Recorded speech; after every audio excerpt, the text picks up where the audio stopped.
मेरी माँ एक फैक्ट्री में काम करने रोज जाया करती थी। मुझे मम्मी से कुछ काम हुआ करता था तो मैं तुरंत ही फैक्ट्री चली जाया करती। मैंने वहाँ बहुत बार एक चाय वाले को मम्मी के साथ देखा था। उसका होटल फैक्ट्री से सामने ही था। मैं रोज उधर से ही स्कूल जाया करती। मुझे अपनी माँ और उस चाय वाले पर संदेह हुआ तो मैंने उस चाय वाले से बात की। उस चाय वाले ने मुझसे कुछ ऐसा कहा कि मेरे पैरों तले जमीन खिसक गई। तो सुनते हैं कहानी, क्या है राज मेरी माँ और उस चाय वाले होटल वाले के बीच। हेलो दोस्तों, मेरा नाम रिया है। मैं अभी बहुत छोटी न समझ लड़की हूँ। मेरी मम्मी मुझे अकेले कमरे में बंद करके पता नहीं कहाँ रोज चली जाती थी। मैं बहुत रोया करती थी। मुझे अपनी मम्मी पर बहुत गुस्सा आता था क्योंकि वो मुझे अकेले घर पर छोड़कर कहीं चली जाती थी और वो दोपहर को वापस घर लौटती थी। लेकिन वो जब दोपहर को घर लौटती थी तो मुझे देख के तुरंत मुझे अपनी गोद में उठा लेती थी और बहुत प्यार दुलार करने लगती थी। जब वो मुझे प्यार करने लगती थी तो मुझे भी बहुत अच्छा लगता था और मैं बहुत खुश हो जाया करती थी। मैं थोड़ी बड़ी हुई तो मेरी मम्मी ने मेरा एडमिशन स्कूल में करवा दिया। मुझे पढ़ाई करने में बहुत अच्छा लगता था। अब मैं रोज स्कूल जाती और मम्मी भी रोज कहीं जाया करती थी। लेकिन मुझे ये नहीं पता था कि आखिरकार मम्मी जाती कहाँ है। मेरी जब दोपहर में छुट्टी हो जाती तो मेरी मम्मी उधर से ही मुझे लेने आ जाती थी। स्कूल से जब मैं और मेरी मम्मी घर आ जाते तो मैं मम्मी को पूरी कहानी सुनाती कि आज स्कूल में ये हुआ, आज मैंने ऐसा किया, आज मैंने वैसा किया, सब बताती थी मम्मी को। मम्मी मेरी बातें सुनकर बहुत खुश हो जाया करती थी। मैं मम्मी को सारी स्कूल की बातें बताती और मम्मी मुझे अपने हाथों से जब तक खाना खिला देती थी और मेरी ड्रेस उतार दिया करती। एक दिन मैं स्कूल गई तो सब मेरी फ्रेंड बातें कर रही थी अपने अपने पापा की। कोई कह रहा था मेरे पापा मेरे लिए खिलौने लाते हैं, तो कोई कह रहा था मेरे पापा मेरे लिए आइसक्रीम लाते हैं। मुझसे जब मेरी फ्रेंड ने पूछा तुम्हारे पापा तुम्हारे लिए क्या लाते हैं, लेकिन मैं क्या बताती, मेरे पास इस सवाल का जवाब ही नहीं था। मैंने तो अपने पापा को कभी देखा ही नहीं था। मैं स्कूल से जब घर आती हूँ तो मम्मी को सारी बातें बताती हूँ और मम्मी से पूछती हूँ मम्मी मेरे पापा कहाँ है। तो मेरी माँ कहने लगी ये सब बातें आज की तो कि आज के बाद मुझसे न पूछ जाना। और वो मुझसे कहने लगती है मैं ही तुम्हारी पापा हूँ और मैं ही तुम्हारी माँ हूँ। लेकिन मैं जिद करने लगती हूँ और कहने लगती बताओ ना मम्मी पापा कौन है, तुम मेरी माँ हो पापा नहीं। मैंने एक दिन तो मम्मी से ये भी कहा था कि मुझे पापा के पास ले चलो, मुझे अपने पापा से मिलना है। तो मेरी माँ गुस्से में कहने लगी तुम्हारे पापा मर चुके हैं। मुझे मम्मी पर गुस्सा आ जाता है क्योंकि अगर पापा मर गए होते तो मम्मी को इतने गुस्से में क्यों बताया। ये सब इतने गुस्से में कहने की क्या ज़रूरत थी। यही बात ठीक तरह से भी तो बताई जा सकती थी। मेरी माँ मुझसे बहुत प्यार करती थी लेकिन जब मैं पापा के बारे में कुछ भी पूछती थी तो मेरी माँ मुझसे बहुत गुस्सा हो जाती थी। वैसे मेरी माँ मुझ पे कभी गुस्सा नहीं हुआ करती थी।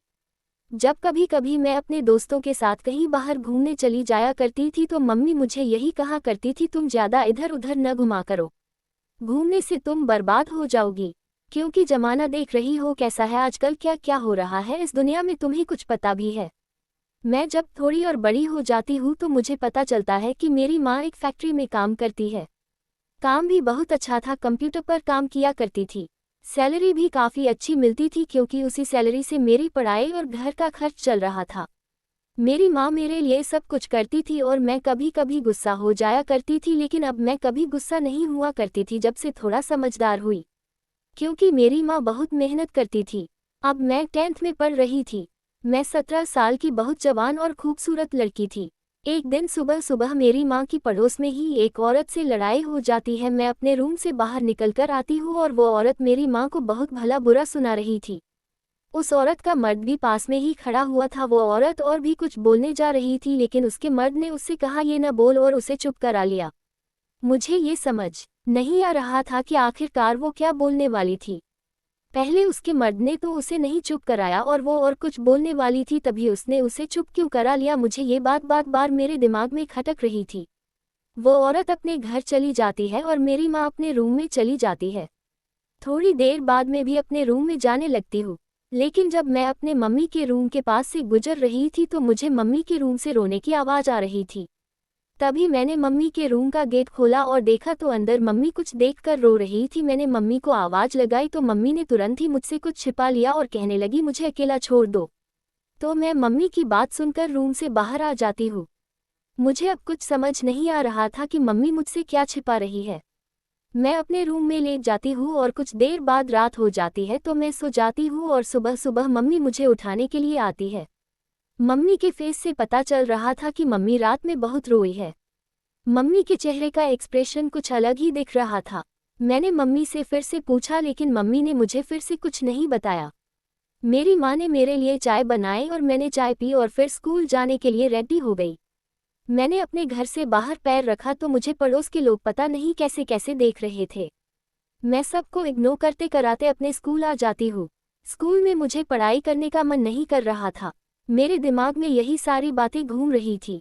मेरी मैम ने बच्चों को वक्त दिया, सब बच्चों ने वक्त करके दिखा दिया था, लेकिन मैंने वक्त करके नहीं दिखाया क्योंकि मेरा मन ही नहीं लग रहा था पढ़ाई करने में। तो मेरी मैमा मुझसे पूछने लगी, रिया आज क्या हो गया, कोई बात है क्या? वैसे तुम तो सबसे पहले वक्त दिखाती हो, आज नहीं दिखाया। तो मैंने मैमा से कह दिया मेरा सर दुख रहा है इसलिए मैंने आज वक्त नहीं दिखाया। स्कूल की छुट्टी हो जाने के बाद मैं घर वापस लौट रही थी तो पड़ोस का एक लड़का मेरी तरफ बहुत गंदी नज़रों से देख रहा था। मैंने उससे कहा ऐसे क्या देख रहे हो, मुझे कभी देखा नहीं क्या पहले तुमने? तो वह मुझसे कहने लगा देखा तो बहुत बार है लेकिन आज आप खूबसूरत लग रही हो तभी मैं आपको देख रहा हूँ। तो मैंने उसे सुना दिया और कह दिया कि ज़्यादा दिमाग खराब है, अभी तुम्हारी मम्मी पापा को बताए जाकर। तो वो डर गया और वह भाग गया। मैं अपने घर में दाखिल हुई तो मैं देखती हूँ मम्मी बहुत परेशान दिख रही थी और वह मुझसे कहने लगी चलो बेटी इस शहर से कहीं दूर चलते हैं क्योंकि यह कॉलोनी वाले यहाँ रहने नहीं देंगे। तो मैं गुस्से में कहा ऐसे कैसे नहीं रहने देंगे, क्या किसी बाप की कॉलोनी है, यहाँ सब रह सकते हैं और सबका हक है। मेरी कभी किसी कॉलोनी वालों के साथ लड़ाई भी नहीं होती थी लेकिन पता नहीं कुछ औरतें माँ को बहुत भला बुरा सुनाती थी और रोज उनसे लड़ती थी। कुछ औरतें गेट पर आते हैं और कहते हैं तुम अभी तक इस कॉलोनी से गई नहीं, तो मेरी माँ कहने लगी हाँ हाँ चली जाऊंगी, जल्दी चली जाऊंगी। तो वो औरतें कहने लगी हाँ चली जाओ, वैसे भी रोज रोज तुम्हारी मनहूस शक्ल हम लोगों को देखना पड़ जाती है। मुझे उन औरतों पर बहुत गुस्सा आया, वह मेरी माँ को मनहूस कह रही थी और भी बहुत भला बुरा सुनाकर चली जाती है। अब तो मेरा भी मन नहीं लग रहा था इस कॉलोनी में रहने का। मैंने मम्मी से कहा सामान पैक करो, हम आज ही इस कॉलोनी को छोड़कर के कहीं दूसरी जगह चलेंगे। तो मम्मी कहने लगी हाँ दिल्ली शिफ्ट चलेंगे, वहीं मैं नौकरी करूंगी और वेतन भी काफ़ी अच्छा मिलेगा क्योंकि मेरे पास स्किल तो है ही। हम लोग दिल्ली में शिफ्ट हो जाते हैं और एक फ्लैट किराए पर ले लेते हैं। मेरी माँ नौकरी ढूंढने के लिए इधर उधर जाती है तो उन्हें एक कंपनी में नौकरी मिल जाती है। मेरी माँ उस कंपनी के बॉस को सारी अपनी कहानी सुना देती है। कंपनी के बहुत बहुत भले इंसान थे तो वह कहता है अगर तुम्हें किसी भी चीज़ की ज़रूरत हो तो मुझसे कह देना, मैं तुम्हें लेकर दूंगा, मैं तुम्हारी हर तरह से साथ दूंगा। माँ ने बॉस से ये भी बता दिया था कि मेरा इस दुनिया में कोई नहीं है सिवाय मेरी एक बेटी के। तो बस मेरी माँ को बहुत अच्छी नौकरी देते हैं और बहुत अच्छा वेतन भी। मेरी माँ जब घर वापस लौटते हैं तो मुझे ये शायरी बातें बताती है। मेरा 10th तो क्लियर हो गया था और मुझे 11th में एडमिशन करवाना था। तो मेरी माँ ने पास के ही एक स्कूल में 11th क्लास में एडमिशन करवा दिया। अब मेरी माँ के चेहरे पर खुशी थी। मैं अपनी माँ को खुश देखती तो मैं भी खुश हो जाती। एक महीना पूरा हो जाने के बाद बॉस मेरी मम्मी को सैलरी देते हैं और मम्मी वह सैलरी घर पर लेकर आती है। मम्मी बहुत खुश थी और वह मुझसे कह रही थी कि कल हम लोग शॉपिंग करने चलेंगे क्योंकि बहुत दिनों से हम लोगों ने शॉपिंग भी नहीं की है। तो मैंने कहा ठीक है, कल मैं स्कूल से घर वापस आ जाती हूँ और मम्मी का वेट करने लगती हूँ क्योंकि मुझे और मेरी मम्मी को शॉपिंग करने जाना था। लेकिन मम्मी जब घर वापस लौटी तो उनके चेहरे पर वह खुशी नहीं थी जो पहले दिख रही थी। मम्मी बहुत नर्वस सी लग रही थी। मेरी मम्मी अपने रूम में चली जाती हैं और रूम के अंदर जाकर मेरी माँ रो रही थी। मैंने पास जाकर आवाज़ सुनी, तुम्हें तंग रह गई, आखिरकार मम्मी रो क्यों रहे हैं? मम्मी का कहीं फिर से किसी के साथ झगड़ा तो नहीं हो गया? मैंने मम्मी से पूछा मम्मी तुम रो क्यों रही हो? तो मेरी माँ ने साफ मना कर दिया कि मैं रो नहीं रही हूँ, मेरी तो थोड़ी सी तबीयत ठीक नहीं है। तो मैंने कहा चलो डॉक्टर को दिखा लो चलकर। तो मेरी माँ कहने लगी मुझे कहीं किसी को नहीं दिखाना और प्लीज़ मुझे डिस्टर्ब मत करो। तो मैंने कहा आज हम लोगों को शॉपिंग करने भी तो जाना है। तो मेरी माँ कहने लगी हम लोग कहीं नहीं जा रहे हैं, चुपचाप घर पर बैठो, मेरा सर दुख रहा है, तुम यहाँ से अपने रूम में जाओ। तो मैं अपने रूम में चली जाती हूँ। मम्मी अपने रूम में जब भी रोया करती थी तब किसी चीज़ को देखकर रोया करती थी। जब मैं उनके पास जाती तो वह चीज़ तुरंत ही छुपा लिया करती थी। पता नहीं मम्मी क्या देखकर रोया करती थी, ऐसा पहले भी हो चुका था काफ़ी बार। एक दिन मेरी माँ काम करने के लिए जाती है तो वह लंच भूल जाती है। मैं भी स्कूल से जब घर वापस लौटी हूँ तो मैंने देखा कि माँ अपना लंच नहीं ले गई है, तो मैं लंच उन्हें देने के लिए उनकी फैक्ट्री जाने लगती है। क्योंकि माँ ने मुझे पहले ही एड्रेस बता दिया था कि कोई बात हो तो तुम वहाँ आ जाना। मैं वहाँ गई तो मेरी माँ अंदर किसी से बात कर रही थी। मैं केबिन में खड़ी खड़ी अपनी माँ की बातें सुन रही थी। केबिन में बहुत लोग थे और बहुत शोर शराबा हो रहा था, तो मैंने सारी बातें नहीं सुन पाई। मुझे बस इतना सुनाई दिया कि मेरी माँ कह रही है कि प्लीज़ तुम मेरे सामने बार बार ना आया करो, मुझे तुमसे बहुत डर लगता है। तुम्हारी वजह से मैं इस साल पता नहीं कितनी मुसीबतें उठाई है। मेरी माँ जिससे अंदर बातें कर रही थी, जब वो अंदर से बाहर आता है तो मेरे पैरों तले ज़मीन खिसक जाती है, क्योंकि वह एक चाय वाला था और चाय वाले से मेरी माँ ऐसी बातें क्यों कर रही थी, मुझे कुछ समझ नहीं आ रहा था। मैं केबिन से अंदर दाखिल हुई और मेरी माँ ने मुझे देखा तो वो चौंक जाती है। उनके चेहरे का एक्सप्रेशन कुछ अलग ही था। मेरी माँ ने कहा, बेटी तुम यहाँ क्यों आए हो, कोई काम था क्या? तो मैंने कहा, नहीं कोई काम नहीं था, मैं तुम्हें लंच देने आई थी, तुम लंच घर पर ही छोड़ आई थी। तो मेरी माँ ने कहा, अच्छा ठीक है, तुम लंच मुझे दे दो और तुम यहाँ से जाओ। मेरी मम्मी बार बार सामने वाले होटल की ओर देख रही थी। मेरी माँ कहने लगी, अब तुम यहाँ से जो भी, मैं लंच कर लूँगी। तो मैं वहाँ से आने वाली ही थी जब तक मम्मी के बॉस आ जाते हैं। वह मुझे माँ से पूछने लगते हैं, ये कौन है? तो मेरी माँ मेरा उनके साथ इंट्रोडक्शन करवाती है और कहती है, यही मेरी बेटी है। थोड़ी सी देर बाद बहुत अपने ऑफिस में चले जाते हैं और माँ मुझे अपनी घर जाने को कहती है, तो मैं अपने घर आ जाती हूँ। थोड़ी ही देर बाद मम्मी भी घर वापस आ जाते हैं। वह बहुत थकी हुई थी तो वह अपने रूम में लेटने के लिए चली जाती हैं। मैं भी अपने रूम में लेटने के लिए चली जाती हूँ। तभी मुझे याद आता है कि स्कूल की फ़ीस भी जमा करनी है, तो मैं फ़ीस मांगने के लिए मम्मी के रूम में जाती हूँ। तो मैं वही मंजर देखती हूँ कि मेरी माँ रो रही थी किसी चीज़ को देखकर, और मुझे देखते ही उन्होंने वह चीज़ मुझसे छुपा ली। मैंने आज उनसे कुछ नहीं कहा, मैंने बस इतना ही कहा कि मुझे फ़ीस चाहिए स्कूल की। उन्होंने पर्स से फ़ीस निकाल कर मुझे दी और मैं अपने रूम में आ गई। मुझे नींद नहीं आ रही थी। मैं यही सोच रही थी, आखिरकार मम्मी मुझसे क्या छुपाया करती है, वह हमेशा क्या देखकर रोया करती थी। एक दिन मुझे अर्जेंट में मम्मी के ऑफिस जाना पड़ता है। मैं वहां पहुंचती हूँ तो मुझे पीछे से कोई बुला रहा था। जो बुला रहा था उसकी आवाज़ काफ़ी भरकम लग रही थी। मैं जब पीछे घूमकर देखा तो कोई और नहीं बल्कि जो उस दिन मेरी माँ से बात कर रहा था वही चाय वाला था। मैंने उससे चाय वाले से कहा, क्या तुम मुझे बुला रहे हो? तो वह चाय वाला कहने लगा, हाँ रिया, मैं तुम्हें बुला रहा हूँ। मैं शॉक्ड हो गई, आखिरकार उच्च चाय वाली को मेरा नाम कैसे पता था।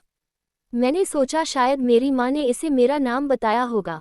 मैं चाय वाले के पास गई। चाय वाला मुझसे कहने लगा, क्या तुम्हारे पास टाइम है, मैं तुमसे कुछ बातें करना चाहता हूँ। मैंने कहा, हाँ बोलो। चाय वाला कहने लगा, चलो अकेले में बात करनी है, चाय पीते पीते बात कर लेते हैं, चलो मेरे होटल पर आ जाओ। मैं उसके होटल पर गई। उसने मुझे चाय वाला चाय पीने के लिए कहता है, लेकिन मैं मना कर देती हूँ। मैंने कहा, बताओ क्या बात करनी है तुम्हें मुझसे? तो वह कहने लगा, तुम्हें पता है मैं कौन हूँ? मैंने कहा, मुझे तो नहीं पता है कौन हो आप तो हो। चाय वाला कहने लगा, मैं तुम्हारा पापा हूँ। क्या कभी तुम्हारी मम्मी ने मेरे बारे में बताया नहीं? मैं हंसने लगी। मैंने कहा, क्या मैं ही मजाक करने के लिए आज मिली थी तुम्हें? तुमको? चाय वाला कहने लगा, मैं मजाक नहीं कर रहा हूँ, मैं सच कह रहा हूँ, तुम मेरी बेटी हो। चाय वाले की आंखों में आंसू थी। वह कह रहा था, जितनी प्यारी क्यों छोटे पर थी उतनी ही प्यारी अभी हो। मैंने सोचा शायद यह पागल हो गया है। मैंने चाय वाली की बातों को इग्नोर किया और मैं वहां से उठकर जाने लगी। तुम्हें मेरी बातों का विश्वास नहीं है ना? तुम्हारा जन्म 26 जनवरी 2006 को हुआ था ना? उस चाय वाले ने जब मेरी डेट ऑफ बर्थ बता दी तो मैं शॉक्ड हो गई और मेरे कदम उसी जगह रुक गए। मैं पीछे पलटकर देखा तो उसकी आंखों में अभी आंसू थे। मुझे समझ नहीं आ रहा था कि इसे मेरी डेट ऑफ बर्थ पता है तो क्या सच में यह मेरा पिता है। वह मुझसे कहने लगा है, जितनी तुम क्यूट बचपन में थी उतनी ही क्यूट आप भी हो। तुम जब 2 महीने की थी तब मैं तुम्हारी माँ को छोड़कर चला गया था। वह मेरे पास आने लगा और मेरे सर पर हाथ रख देता है और कहता है, हमेशा जीती रहो बेटी। मैंने उसे चाय वाले की इतनी सारी बातें सुनी तो मेरे अंदर इतनी हिम्मत नहीं रही थी कि मैं उससे और सवाल जवाब कर सकूं, क्योंकि वो जो भी कह रहा था वो सारी बात सच थी। मैं वहाँ से तुरंत ही घर आ जाती हूँ। मैं माँ से भी नहीं मिलने गई क्योंकि मेरा दिमाग उसकी बातें सुनकर फटा जा रहा था और मुझे कुछ नहीं समझ आ रहा था कि आखिरकार मेरे साथ ये हो तो हो क्या रहा है। मुझे याद आता है कि मम्मी कभी कभी खाया करती थी एक चीज़ देखकर मैं मम्मी के रूम में जाती हूँ और वह चीज़ ढूंढने की कोशिश करती है, लेकिन मुझे मेरी मम्मी के रूम में ऐसा कुछ नहीं दिखाई देता है जिससे मैं पता लगा सकूं कि मेरा पिता है या नहीं। मैं इधर उधर कमरे में देखती हूँ, कहीं अलमारी में देख रही थी, कहीं कबर्ड में देख रही थी, लेकिन मुझे कोई भी सबूत कहीं से भी नहीं मिल रहा था। थोड़ी देर बाद मैं बेड के ऊपर बिछे कंबल को हटाती हूँ और मैं जब कंबल को हटाती हूँ तो मेरी आंखें फटी की फटी रह जाती है क्योंकि उस कंबल के नीचे एक फ़ोटो रखी थी और यह फ़ोटो शादी की थी। इस फ़ोटो में मेरी मम्मी दुल्हन के रूम में और चाय वाला दूल्हे को रूम में था। जब मुझे यकीन हो जाता है कि चाय वाला मेरा पिता है, मुझे ये भी जानना था कि ये दोनों अलग क्यों हुए, इसलिए मैं उस फ़ोटो को वहाँ से हटाकर अपने रूम में ले आती हूँ। थोड़ी देर बाद मम्मी काम करके घर वापस आ जाती हैं और वह अपने रूम में चली जाती हैं। रूम में शायद वह फ़ोटो ही ढूंढ रही थी, लेकिन उन्हें फ़ोटो वह मिल नहीं रही थी क्योंकि मैं उस फ़ोटो को अपने रूम में ले आई थी। मम्मी बहुत घबराई हुई थी। मम्मी कहीं इधर ढूंढ रही थी, कहीं उधर ढूंढ रही थी, लेकिन वो मुझसे कुछ कह नहीं रही थी। मैं मम्मी से पूछता हूँ, मम्मी तुम क्या ढूंढ रही हो इतनी देर से, लेकिन मम्मी कहते हैं मैं कुछ नहीं ढूंढ रही हूँ। मैंने मम्मी से कहा जो तुम ढूंढ रहे हो वह मेरे पास है। इतना कहते ही मम्मी शॉक्ड हो जाती है और कहने लगती है क्या तुम्हारे पास है, दिखाओ। मैं उनको वह फ़ोटो दिखा देता हूँ और वह फ़ोटो देखते ही उनके पसीना छूटने लगता है और मम्मी बहुत घबरा जाती है। तुरंत ही वह फ़ोटो मुझसे छीन लेती है और मुझे अपने कमरे से जाने के लिए बाहर कहती है। लेकिन आज मैं बात मम्मी की कोई भी नहीं मानने वाली थी। मैं आज सच जानकर ही रहना चाहती थी, इसलिए मैं रूम से बाहर नहीं जाती हूँ और कहती हूँ जब तक मुझे आप सारी बातें बताओगे नहीं मैं तुम्हारे रूम से बाहर नहीं जाऊंगी। मैं अब बड़ी हो गई हूँ मम्मी, तुम क्यों नहीं समझती हो? मुझे तुम सारी बातें बता सकती हो। अब मैं बच्ची नहीं रही हूँ कि तुम मुझे हर बात छुपाया करती हो। मुझे बताओ मम्मी, अभी के अभी। तो मेरी मम्मी कहती है तो सुनो सुनो कहते ही मेरी मम्मी रोने लगती है और सारी बातें बताने लगती हैं। हाँ हाँ, तुम्हारे पापा वह चाय वाले ही है। हम दोनों की शादी लव मैरिज हुई थी। हम लोग आपस में बहुत प्यार करते थे। 2 साल हम लोगों ने अपने मम्मी पापा को मनाया था, जब जाकर हम लोगों की शादी हुई थी। हम लोगों के मम्मी पापा 2 साल बाद मान जाते हैं और हम लोगों की शादी करने के लिए मंजूर हो जाते हैं और हमारी शादी हो जाती है। हम लोग बहुत खुश थे। तुम्हारे पिताजी मुझे बहुत बड़े बड़े सपने दिखाते थे शादी के पहले और कहते थे मैं तुम्हारे लिए ये करूँगा, मैं तुम्हारे लिए वो करूँगा, लेकिन शादी हो जाने के बाद वह मेरे लिए कुछ भी नहीं करते हैं। वह हमेशा ही घर पर पड़े रहते थे और मुफ्त की रोटी तोड़ा करते थे। मैं बहुत तंग आ जाती हूँ तो मैं खुद काम करने लगती हूँ कॉलोनी में सबके घर जा जाकर। मैं सबके घर जाकर उनके घर पर खाना बनाती, पोछा लगाती और ढेर सारे काम करती। जब मेरी पगार मिलती थी तब वह मेरी पगार छीनकर दोस्तों के साथ शराब पीकर उड़ा देता था। मुझे समझ नहीं आ रहा था कि मैं करूं तो करूं क्या। थोड़ी ही दिनों बाद मैं तुम्हें जन्म दिया। जब उसे पता चला कि मुझे बेटी हुई है तो वह आग बबूला हो गया। वह कहने लगा इस बच्ची को बेच दो, कुछ रुपए ही मिल जाएंगे। मैंने कहा ये बच्ची को मैं नहीं बेच सकती, चाहे मुझे कुछ भी करना पड़े, लेकिन मैं अपनी औलाद को नहीं बचूंगी। जरूरी नहीं कि बेटा ही हो तो खुशी होनी चाहिए। मुझे बेटी हुई है, मैं बहुत खुश हूँ और मैं ये बेटी को अपने पास ही रखूंगी। तो तुम्हारे पिताजी कहने लगे अगर तुम्हें बेटी रखना है तो मेरे घर से निकल जाओ, या तो उस बच्ची के साथ रह लो जाकर या फिर मेरे साथ रह लो। अगर मेरे साथ रहना है तो बेटी को बेचना पड़ेगा और बेटी के साथ रहना है तो मुझे छोड़ना पड़ेगा। मैं तुम्हें कैसे भेज सकती थी, इसलिए मैं तुम्हारे पिता को छोड़ने के लिए राजी हो जाती हूँ। उन्हीं के दोस्तों ने तुम्हारे पापा की शादी एक अमीर लड़की के साथ कराने के लिए कहते हैं, इसलिए तुम्हारे पिता मुझे एक बात भी नहीं रोकते हैं और मैं सब कुछ छोड़कर बहुत दूर आ जाती हूँ। मैं अपनी मम्मी से कहती हूँ एक बार पिताजी के साथ बैठकर बात करनी चाहिए, लेकिन लाख मनाने के बाद मेरी मम्मी नहीं मानते हैं। मैं मम्मी से कहती हूँ प्लीज़ मम्मी एक बार मान जाओ ना, एक बार बात करके पापा से देखो, क्या पता उन्हें भी कुछ समस्या हो। मैं बहुत बहुत ज़्यादा मानती हूँ अपनी मम्मी को, तो वह एक बार मिलने के लिए राजी हो जाती है। मैं पापा को तुरंत ही अपने घर पर बुला लेती हूँ। पापा तुरंत ही घर पर आ जाते हैं।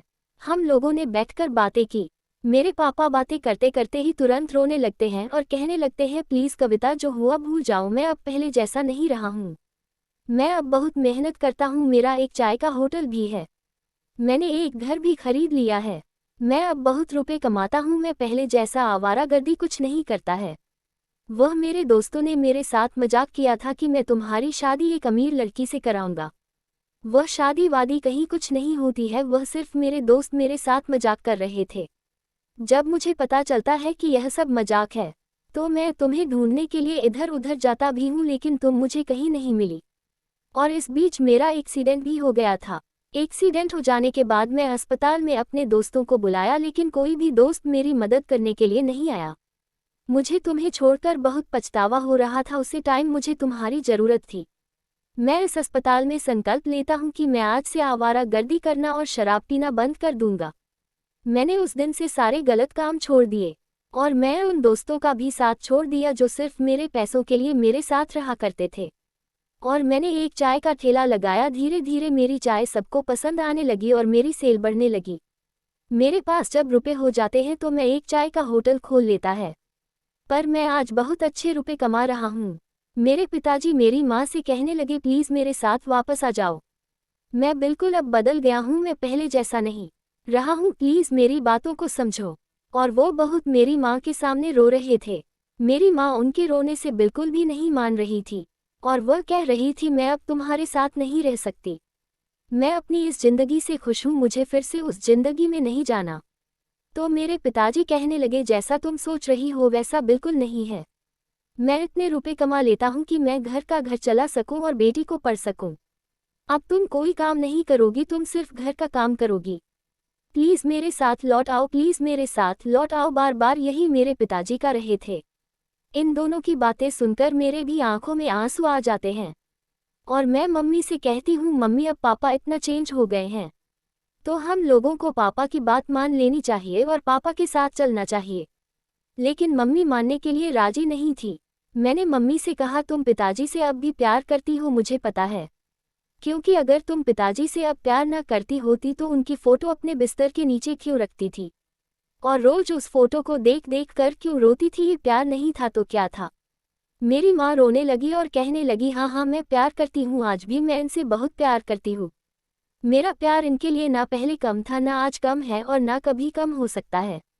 मेरी माँ इतना कहते ही बहुत तेज तेज रोने लगती है और मेरे पापा तुरंत ही मेरी माँ को और मुझे अपने गले लगा लेते हैं और कहते हैं प्लीज़ कविता अब चुप हो जाओ, मैं तुम्हें और अपनी बेटी को अब कोई भी दुख नहीं दूंगा। मेरे पिताजी भी रोते रोते कहते प्लीज़ मेरे साथ लौट आओ। मेरे पापा बहुत रो रहे थे, मेरी माँ उनके आंसू पोंछने लगती है और कहती है अब चुप हो जाओ। मेरी माँ अब पिताजी के साथ जाने के लिए तैयार हो जाती है और हम लोग पिताजी के घर आ जाते हैं। अब तो मेरे पिताजी बहुत सुधर गए थे, उन्होंने बहुत ही अच्छा घर बनवा लिया था। अब रोज मेरे पिताजी अपने होटल पर जाया करते और काम करके शाम को लौटते। मेरे पिताजी ने मेरा एडमिशन एक बहुत ही अच्छे स्कूल से करवा दिया था। अब हम लोगों का जीवन बिल्कुल चेंज हो गया था। मेरी माँ पहले जैसे रोया करती थी अब कभी भी नहीं रोया करती थी, वह हमेशा ही अब खुश रहा करती थी।